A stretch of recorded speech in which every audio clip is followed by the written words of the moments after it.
फास्टिंग्स आप खुद करें। किस तरह से, मैं आपको बताता हूं।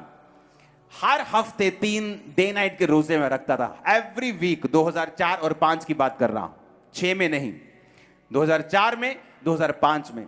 मैं मानता हूं वो ओवर फास्टिंग थी, उसने मेरे शरीर को प्रभावित किया उस समय, जो बाद में परमेश्वर ने मुझे फिर हील किया।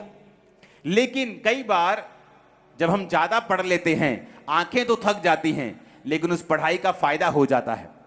तो जब परमेश्वर ने मुझे फास्टिंग की ओर प्रेरित किया, मैं नहीं जानता कि फास्टिंग करने के लिए, मेहनत करने के लिए परमेश्वर मुझे क्यों कह रहा है। क्योंकि कई बार शैतान से आजादी देने के लिए परमेश्वर आपको सेल्फ डिलीवरेंस के रास्ते में लेके जाता है, जहां परमेश्वर आपसे मेहनत करवाता है एक खास मकसद के लिए, जो आने वाले समय में परमेश्वर ने आपके लिए कोई योजना रखी है। लेकिन शैतान को वो यूज करता है ताकि आप सेल्फ डिलीवरेंस में जाते जाते एक तो डिलीवर हो जाएं और दूसरा आत्मा से भर भी जाएं। तो मेरे 3 रोजे होते थे हर हफ्ते। अगर हमने 40 रोजे रखे होते थे तो वो 40 रोजे भी 5 बजे तक चलते थे, और उसके बाद एक्स्ट्रा हफ्ते में 3 डे नाइट के रोजे भी हम, मेरी पूरी टीम जो थी, हम वो रखते थे। तो क्या होता है, जब एस्तर ने रोजे रखे, वो ड्राई फास्टिंग थी। ड्राई फास्टिंग में आप कुछ खाते भी नहीं, कुछ पीते भी नहीं। लेकिन मैं रिकमेंड नहीं करता आप पहली बार से 3 दिन की ड्राई फास्टिंग करें।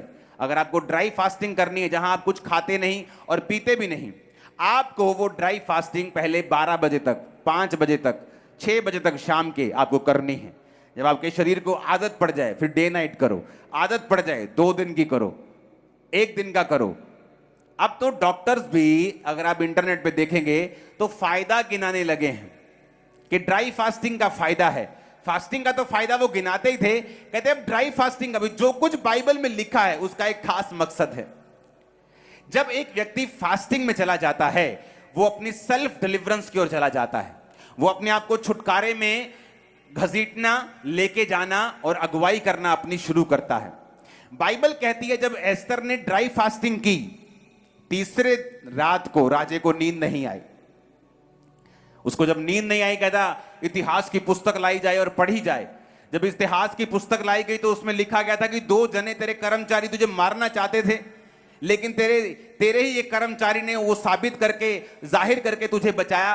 कहता फिर उस कर्मचारी का क्या किया गया? कहते कुछ नहीं किया गया। कहते ऐसा थोड़ी हो सकता है, अब उसको बुलाओ, उसको इज्जत दो, मान दो। और वो कौन था? उसी एस्तर का रिश्तेदार। और बाइबल कहती जब वो आया, जब एस्तर ने सारी योजना जाहिर की, जब राजा को मालूम हुआ कि हामान एक दुष्ट आदमी है, तो बाइबल कहती है फांसी के फंदे पर लटकाया गया। सारे यहूदी बचाए गए। क्यों? क्योंकि एक औरत ने दिन और रात की फास्टिंग का प्रचार किया, ड्राई फास्टिंग की, उपवास किया, प्रेयर की, और पूरे मोहल्ले नहीं, पूरे देश के उद्धार का, और अपनी पूरी फैमिली ही नहीं, अपनी पूरी जाति के उद्धार का वो कारण बनी। हालेलुया।